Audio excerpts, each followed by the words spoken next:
Patuloy na nadaragdagan ang bilang ng casualty matapos na tumama ang magnitude 7.8 na lindol sa ilang bahagi ng Mindanao noong Lunes, June 8.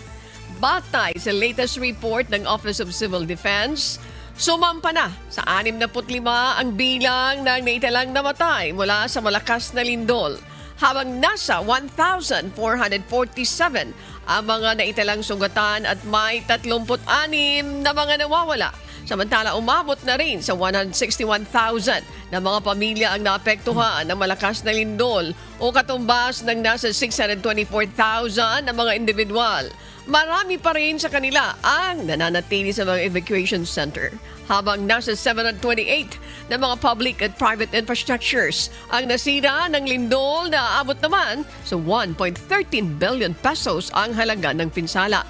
Sa ngayon ay nagpapatuloy pa rin ang disaster relief operations ng mga ahensya ng pamahalaan sa mga lugar na naapektuhan ng malakas na lindol.